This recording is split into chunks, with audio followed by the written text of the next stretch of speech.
हम अल्लाह के मुबारक नाम से शुरू करते हैं। हम उसकी प्रशंसा करते हैं और उसकी महिमा का गुणगान करते हैं, क्योंकि वही सारी प्रशंसा और महिमा के योग्य है। और हम उसके सभी सम्मानित पैगंबरों पर शांति और आशीर्वाद की दुआ करते हैं, विशेष रूप से उनमें से अंतिम हमारे प्रिय पैगंबर मोहम्मद सल्लल्लाहु अलैहि वसल्लम पर। मैं ब्रिटेन के ल्यूटन शहर से अपनी बेटी के अपार्टमेंट से आपका अभिवादन करता हूँ।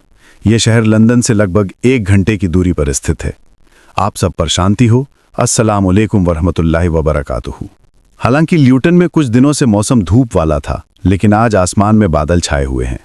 आज का ये बादल मुझे उस बादल की याद दिलाता है जो दज्जाल यानी मसीह विरोधी के साथ आएगा। हमारे पैगंबर सल्लल्लाहु अलैहि वसल्लम ने हमें चेतावनी दी है, और जिनके पास सूझने की क्षमता है वे इस चेतावनी को गंभीरता से लेंगे। उन्होंने कहा कि आदम अलैहिस्सलाम के समय से लेकर अंतिम दिन तक मानवता को जितनी भी परीक्षाओं और विपत्तियों का सामना करना पड़ेगा, उनमें सबसे बड़ी परीक्षा और विपत्ति दज्जाल या झूठे मसीहा की परीक्षा है, और उसकी परीक्षा और विपत्ति की गति और भयानकता लगातार बढ़ती जाएगी। मेरी राय है कि हम कुरान में वर्णित 3 शाखाओं वाली छाया के 3 चरणों में से पहले चरण में हैं। ये मेरी व्याख्या है, और जो लोग मेरी व्याख्या से असहज हैं उन्हें मेरी बात सुनने की क्या जरूरत है? क्या आपके पास करने के लिए और भी महत्वपूर्ण काम नहीं है? छाया के ये 3 हिस्से एक एक करके सामने आएंगे, और जब तीनों हिस्से उजागर हो जाएंगे तो छाया स्वाभाविक रूप से गायब हो जाएगी। ये छाया झूठा मसीहा या दज्जाल है। दज्जाल की पहचान उसकी छाया के ये 3 चरण हैं, जिसके बाद वो व्यक्तिगत रूप से प्रकट होगा। वो एक यहूदी युवक के रूप में प्रकट होगा, जिसका शरीर शक्तिशाली होगा और सिर पर घुंघराले बाल होंगे, जैसा कि तौरात के अनुसार इजराइलियों को रखना आवश्यक है। और वो अंत में यरूशलेम में खुद को मसीहा घोषित करेगा। ये बातें मेरे श्रोताओं को अच्छी तरह से पता है। इसलिए मेरा एक विशेष दृष्टिकोण है कि छाया के पहले चरण के भीतर हमने पैक्स ब्रिटानिका या ब्रिटिश प्रभुत्व का उदय देखा है। छाया के दूसरे चरण के भीतर हमने पैक्स अमेरिकाना या अमेरिकी प्रभुत्व देखा है। और अब हम ऐसे समय में हैं जब हम छाया के तीसरे चरण में जा रहे हैं, जो मेरे अनुसार पैक्स यूडाइका या यहूदी प्रभुत्व होगा। आपकी राय अलग हो सकती है। उस समय इजराइल खुद को दुनिया का शासक राज्य होने का दावा करेगा, और यह एक महायुद्ध के बिना संभव नहीं है, जो बहुत निकट है। महायुद्ध बहुत जल्द आ रहा है, लेकिन मुझे ठीक नहीं पता कि कब। ये सब बातें आप पहले से ही जानते हैं।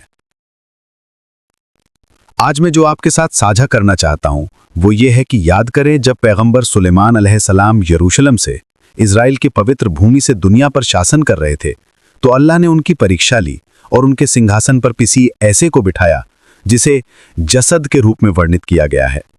ये जानकारी आपको कुरान के अलावा दुनिया में कहीं और नहीं मिलेगी। इसलिए हमारे ईसाई और यहूदी मित्र इस कुरान के कथन पर विशेष ध्यान दे सकते हैं, क्योंकि मुझे नहीं लगता कि आपको यह जानकारी कहीं और मिलेगी। जब सुलेमान अलैहिस्सलाम ने उस जसद को अपने सिंहासन पर बैठा देखा, तो वो समझ गए कि ये एक दुष्ट इकाई है। ये मेरी तार्किक सोच है। मुझसे ये मत पूछिए कि इसका समर्थन करने वाली हदीस कहाँ है। वो समझ गए कि ये जसद उनके सिंहासन पर कब्जा करके इजराइल की पवित्र भूमि पर शासन करना चाहता है। अल्लाह के सभी नबियों को दज्जाल यानी झूठे मसीहा के बारे में सिखाया गया था, इसलिए सुलेमान अलैहिस्सलाम ने उसे तुरंत दज्जाल के रूप में पहचान लिया। ये मेरी व्यक्तिगत राय है। उसके बाद उन्होंने अल्लाह से दुआ की। बेशक उन्होंने पहले माफ़ी मांगी, क्योंकि जब आप कुछ मांगने वाले होते हैं तो हमेशा माफ़ी मांगने के बाद ही मांगना चाहिए। उन्होंने अल्लाह से दुआ की कि उनके बाद कोई भी उनके सिंहासन का उत्तराधिकारी ना बन सके, और उसके बाद ऐसा कोई राज्य अस्तित्व में ना रहे जो उनके राज्य के बराबर हो सके। अल्लाह ने उनकी दुआ कबूल कर ली। सुलेमान अलैहिस्सलाम की मृत्यु के कुछ दिनों बाद उनका राज्य ढह गया, और उस दिन से आज तक यह कभी बहाल नहीं हुआ। आज का इजराइल राज्य किसी भी तरह से पवित्र इजराइल राज्य नहीं है, बल्कि यह एक खून से सना हुआ राज्य है जहां अमानवीय अत्याचार हो रहा है। अब हम विश्लेषण करना चाहते हैं कि अगर मैं जो कह रहा हूं वो सही है, और केवल अल्लाह ही पुष्टि कर सकता है कि मैं सही हूं, क्योंकि मैं कुरान की व्याख्या कर रहा हूं, लेकिन मुझे ऐसा करने का अधिकार है। अगर मेरी व्याख्या सही है तो ये कायम रहेगी। मैं इस दुनिया से चला जाऊंगा, लेकिन मेरे शब्द पृथ्वी पर रहेंगे, क्योंकि वो सच होंगे। और अगर मैं गलत हूं तो लोग उसे कल तक भूल जाएंगे। इसलिए मुझे व्याख्या करने का अधिकार है। लेकिन जब हम व्याख्या करते हैं तो हम कहते हैं कि अल्लाह सबसे अच्छा जानता है।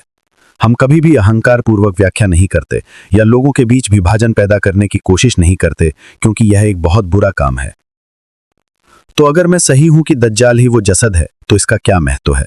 मैंने जसद शब्द के अर्थ का विश्लेषण करने की कोशिश की है। इसका मतलब है एक ऐसा शरीर जिसमें इंसानी रूह ना हो। अल्लाह ने इंसानी रूह को न केवल बाहरी रूप से देखने बल्कि आंतरिक रूप से भी देखने, न केवल बाहरी रूप से सुनने बल्कि आंतरिक रूप से सुनने और दिल का उपयोग करके जानने की, न केवल पारंपरिक ज्ञान बल्कि कुछ ऐसा जिसे अन्यथा नहीं जाना जा सकता, ये सब मानवीय आत्मा के उपहार का हिस्सा हैं जो मनुष्य में फूंकी गई हैं। ये क्षमता, ये तार्किक संकाय, ये सोचने की शक्ति जो अन्यथा नहीं देखा जा सकता है, उसे देखने की क्षमता, इसी आंतरिक जागरूकता, इसी आध्यात्मिक अंतर्दृष्टि के कारण कुरान इसे बशर कहता है। मौलाना जलालुद्दीन रूमी, अल्लाह उन पर रहम करे, ने उस ज्ञान के स्रोत से पिया था जो इस्लाम से आया था और जो हमें मिस्टर ग्रीन के रूप में जाना जाता है और जिसमें पैगंबर ईसा अलैहिस्सलाम की विशेषताएं हैं। ये मुझे एक मेरे रूढ़िवादी ईसाई विद्वान मित्र ने बताया था। सारी बात का सार ये है कि हमें बशर या अंतर्दृष्टि की आवश्यकता है। मौलाना जलालुद्दीन रूमी के बाद एक और हैं डॉक्टर मोहम्मद इकबाल। दूसरे उन्हें अल्लामा इकबाल कहते हैं, लेकिन मुझे लगता है कि महान लोगों को उपाधियों की जरूरत नहीं है, इसलिए मैं उन्हें डॉक्टर मोहम्मद इकबाल कहता हूं। वे मेरे शिक्षक के शिक्षक थे, इसलिए ज्ञान की खोज की दृष्टि से मैं इकबाल का पोता हूं। उन्होंने भी अपनी कविता में इस अंतर्दृष्टि की शक्ति के बारे में स्पष्ट रूप से कहा है कि इस दुनिया के बगीचे में एक ऐसे इंसान का पैदा होना बहुत मुश्किल है जो दूरदर्शी और विचारशील हो, और यही वो क्षमता है जो जसद में नहीं है, क्योंकि उसकी आत्मा एक अलग तरह की है। जब ईसा अलैहिस्सलाम दज्जाल को मारेंगे तो वो गायब हो जाएगा, उसका अस्तित्व समाप्त हो जाएगा। ये मेरी राय है। मुझसे ये न पूछे कि इसके लिए हदीस कहाँ है। मुझे सोचने का अधिकार है। अगर आप सोचना नहीं चाहते तो अपने रास्ते को चले और मुझे अकेला छोड़ दें। मुझे नहीं पता कि मुझे बार बार ये अनुरोध क्यों करना पड़ता है। अगर आप मेरे ज्ञान की खोज से असहज हैं तो अपने रास्ते पर चलें और मुझे अकेला छोड़ दें, क्योंकि मेरे कई अनुयायी हैं। न केवल मुसलमान बल्कि ईसाई, हिंदू और यहूदी भी मुझे सुन रहे हैं। यहाँ तक कि इस देश के लोग भी मुझे सुन रहे हैं। तो आपको मेरी ज़रूरत नहीं है। ये कारवां चलता रहेगा। ये कुरान के माध्यम से अपनी मानसिक भलाई की रक्षा करने का तरीका है। और यदि आप इस तरह से कुरान पढ़ते हैं जब बाकी मानवता भेड़ और बकरियों में बदल रही है, तो आप बौद्धिक रूप से स्वस्थ रहेंगे और बौद्धिक पक्षाघात का शिकार नहीं होंगे। अल्लाह आप सभी को बरकत दे जो अब से हर महीने इस तरह से कुरान पूरा करेंगे, ताकि कुरान आपको उस बौद्धिक पक्षाघात से बचा सके जो जसद से आता है। धन्यवाद। अस्सलामु अलैकुम वरहमतुल्लाहि वबरकातुहू।